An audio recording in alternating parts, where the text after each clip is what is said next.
നമസ്കാരം. ഇന്നത്തെ 10 പ്രധാന വാർത്തകളിലേക്ക്. നിയമപരമായി ബ്രിട്ടനിലേക്ക് എത്തുന്നവർക്ക് ഇനിയും അവസരങ്ങൾ ഏറെയുണ്ടെന്ന് ബ്രിട്ടനിലെ ആദ്യ മലയാളി MP സോജൻ ജോസഫ്.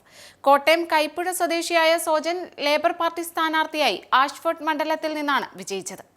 സോളിംഗനിൽ നടന്ന കത്തിയാക്രമണത്തിൽ പ്രതികരണവുമായി ജർമ്മൻ ജനത. ജർമ്മനിയിൽ അഭയം തേടുന്നവരെ നിരോധിക്കുക എന്നതാണ് ഇപ്പോഴുയരുന്ന പൊതുശബ്ദം. തിങ്കളാഴ്ച സോളിംഗനിൽ സംസാരിക്കുമ്പോൾ ചാൻസലർ ഒലാഫ് ഷോൾസും ആയുധങ്ങളുടെ നിയന്ത്രണങ്ങൾ കർശനമാക്കുന്നതിനെ പിന്തുണച്ചു. ജർമ്മനിയിൽ താമസിക്കാൻ പറ്റാത്തവരും അല്ലാത്തവരുമായവരെ തിരിച്ചയക്കുന്നതും നാടുകടത്തുന്നതും ഉറപ്പാക്കാൻ തങ്ങളാൽ കഴിയുന്നതെല്ലാം ചെയ്യുമെന്നാണ് ഷോൾസ് പറഞ്ഞത്. പുറത്താക്കപ്പെടൽ ഭീഷണി നിലനിൽക്കുന്ന പശ്ചാത്തലത്തിൽ കനേഡിയൻ ഭരണകൂടത്തിനെതിരെ വൻ പ്രതിഷേധവുമായി ഇന്ത്യൻ വിദ്യാർത്ഥികൾ രംഗത്ത്. കുടിയേറ്റ നയങ്ങളിൽ സർക്കാർ നടപ്പാക്കിയ മാറ്റങ്ങളിൽ വിദ്യാർത്ഥികളുടെ വലിയ പ്രതിഷേധമാണ് കാനഡയിൽ അരങ്ങേറുന്നത്. 70,000-ഓളം വിദേശ വിദ്യാർത്ഥികളാണ് കാനഡയിൽ നിന്ന് പുറത്താക്കപ്പെടൽ ഭീഷണി നേരിടുന്നത്.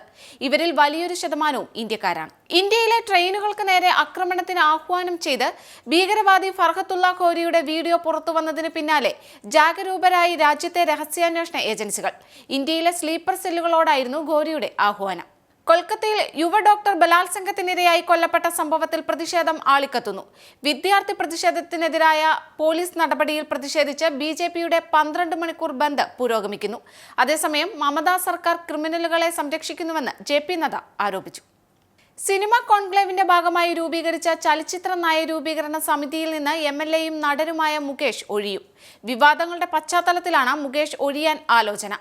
ഒഴിയാൻ പാർട്ടി നിർദ്ദേശം നൽകിയെന്നും സൂചന. അതേസമയം മുകേഷിനെതിരെ പരാതിയുമായി രംഗത്ത് വന്ന മിനു മുനീറിന്റെ ആലുവയിലെ ഫ്ളാറ്റിലെത്തി അന്വേഷണ സംഘം മൊഴി രേഖപ്പെടുത്തി. നടൻ സിദ്ദീഖിനെതിരെ ബലാത്സംഗ കുറ്റം ചുമത്തി മ്യൂസിയം പോലീസ് കേസെടുത്തു. ജാമ്യം കിട്ടാത്ത ഗുരുതര കുറ്റം ചുമത്തിയാണ് കേസെടുത്തത്. യുവനടിയുടെ പരാതിയിലാണ് കേസെടുത്തത്. 2016-ൽ തലസ്ഥാനത്തെ ഹോട്ടലിൽ വെച്ച് തന്നെ പീഡിപ്പിച്ചതായാണ് യുവനടി വെളിപ്പെടുത്തിയത്.